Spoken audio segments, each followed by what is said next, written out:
This verse is where Allah teaches us the consequence of where we become distracted.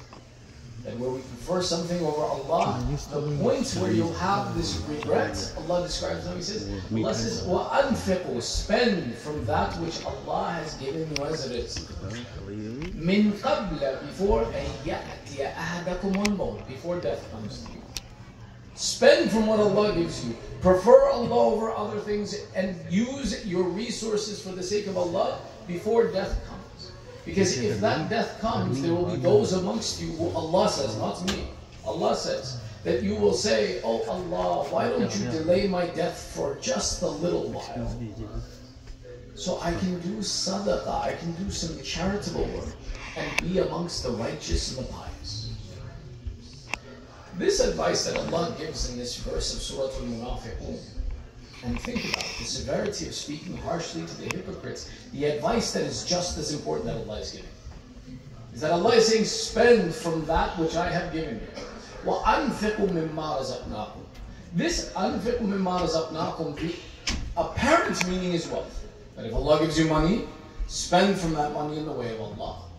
But truthfully, what Allah is describing is that whatever has been given as a rizq, if it is your health, if it is your intellect, if it is your children, if it is your environment, if it is your status, spend from whatever you consider the blessing of Allah in your life, so that you are not regretful at the end of your life. MashaAllah. One of the beautiful things, and one of the unusual things you could even say, is that the American culture teaches us some of the Islamic values. How today, if you're a professional, you have a paycheck, you don't get the whole paycheck.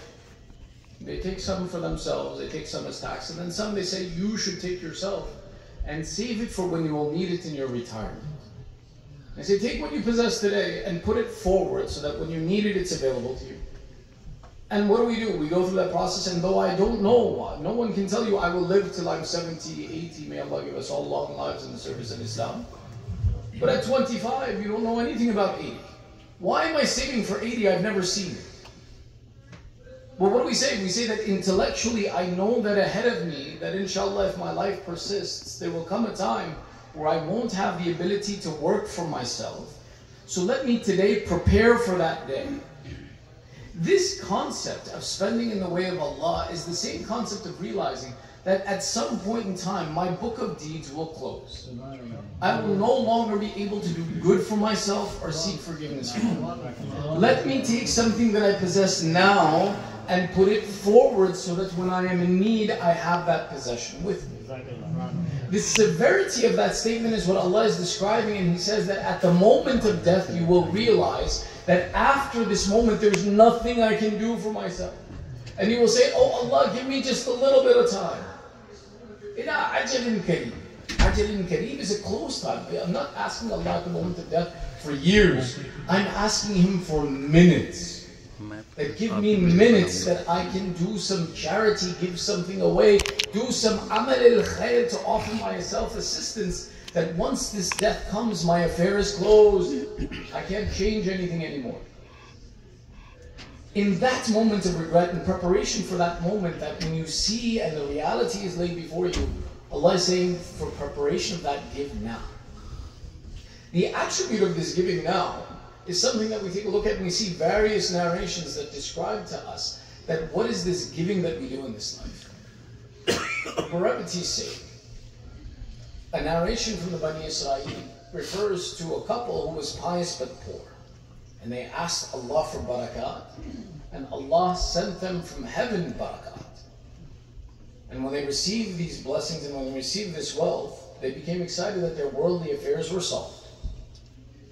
But in that night, after they received this blessing straight from heaven, that fell right from heaven into their house, they came to the realization that this barakat that they possessed was something that was intended for them in akhirah, but because of the severity of their dua and the correctness of their dua, Allah gave it to them now. And they came to realize that would we rather face a difficulty now and have less now, and save this for our hereafter, or would we rather have it now and then in the hereafter be missing these blessings? They came to the conclusion, it's better that the hereafter is permanent. Here, let me suffer some difficulty. Let me be poor. Let me struggle now and spend so that I have in the hereafter. So they go to the Prophet of their time from amongst the Bani Israel and they say, O Prophet of Allah, we possess something here but we want it in the hereafter. How do we get it? The Prophet says, this is an easy affair. It's not difficult at all. They said, how? They said, give in charity and Allah will give it back to you in heaven. Subhanallah. Meaning the instruction is established, if you want khair in akhirah, you have to give in sadaqah here in this world. When you give in sadaqah here in this world, it transitions to the hereafter and benefits you. And that you have the ability to utilize it there. This sadaqah that we talk about, yes, wealth is a part of it. That whatever you possess, make a share from it, that you are planning the same way I plan my 401k, my IRA, my investment for my old age. I plan for my investment of my hereafter. If I am taking out 5% for my 401k, take out at least 3% for my hereafter. Spend it now. Spend it by my choice in the way of Allah. Spending in the way of Allah is one of the known and ma'roof and confirmed ibadah. Don't think that spending in the way of Allah, you're doing Him a favor. No. Ibadah requires the spending of wealth. Who can go to Hajj without spending money? Allah wants that spending of money. It's an act of ibadah. These khums and zakat that are established are for that exact reason, that it's an act of worship to spend from that wealth. This is why Allah is saying that when you are in need, when you are in your most difficult state, you will wish that you had the ability to spend something from what you possess. Now whether that is, for example, that wealth in that last moment, and there are stories of even mu'mineen in our community, a young man who found himself in a state of severity and sickness. He says, they took me in the ambulance. Sheikh, they took me in the ambulance. I thought I was going to die in the ambulance. He says, in that moment, I looked that there is something I can